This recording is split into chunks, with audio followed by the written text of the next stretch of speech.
আজকে একটা বাজাজের 15 লিটারের কাজ করছি গিজারের। দেখো, এর প্রবলেমটা হচ্ছে জল আসছে না, ইনলেট হচ্ছে কিন্তু আউটলেট হচ্ছে না। সার্ভিসিং করা দরকার, সার্ভিসিং করলে ঠিক হয়ে যাবে।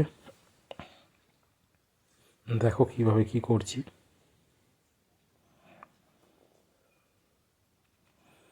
হিটারটাও খুলে একবার দেখে নেবো কীরকম কী কন্ডিশন।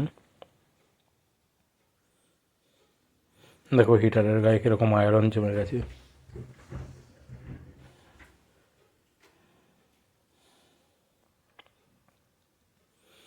এই অ্যাসিড দিয়ে পাইপগুলো ওয়াশ করে নিচ্ছি। এই এই আউটলেট পাইপটা যেটা অ্যাসিড ঢালছি, এই পাইপটাই জাম। অ্যাসিড দিচ্ছি তাতেও আয়রন কোনোভাবে নষ্ট হচ্ছিল না।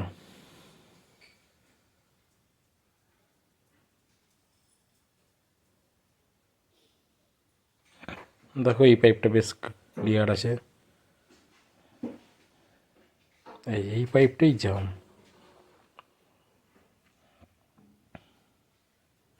দেখো ভেতর থেকে কম বেশি কীরকম আয়রন বার করছি।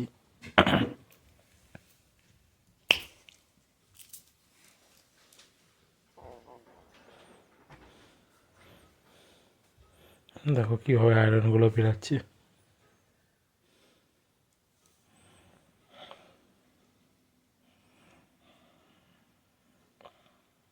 যতটা পারলাম পরিষ্কার করলাম, তবে এখন বেশ মোটামুটি ক্লিয়ারই আছে। তবু একবার পাইপ ঢুকিয়ে দেখে নিচ্ছি।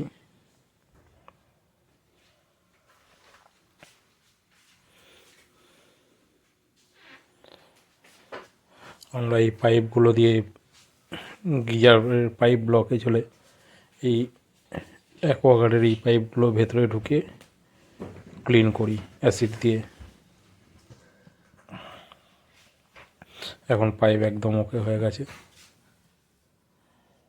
ফাইনালি আরেকবার ওয়াশ করে নিলাম। দেখো আর সেরকম সেই লেভেলের কোনো নোংরা নেই, হালকা কিছু বেরালো। এবার হিটারটাও যতটা পারলাম ভালো করে পরিষ্কার করে নিয়েছি।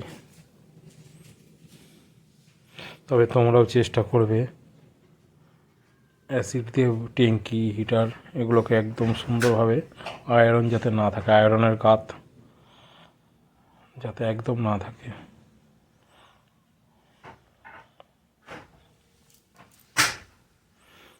আমাদের হিটারও পরিষ্কার হয়ে গেছে। এবার ট্যাঙ্কিটা ভালো করে একটু কভারগুলো পরিষ্কার করে নিলাম।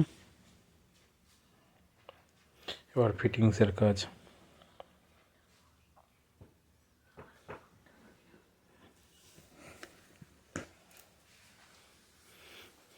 দেখো গ্যাসকেটটা ভরে নিলাম হিটারের ভেতর।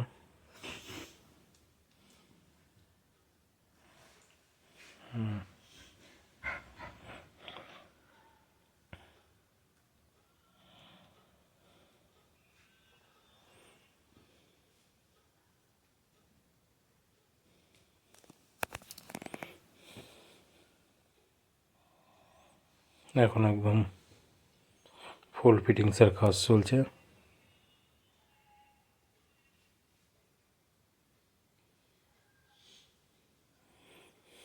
নাটগুলো টাইট দিয়ে দিলাম।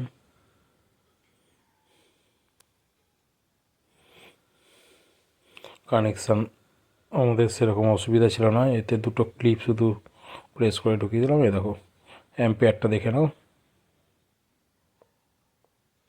মেশিন ওকে, অ্যাম্পিয়ার দেখো।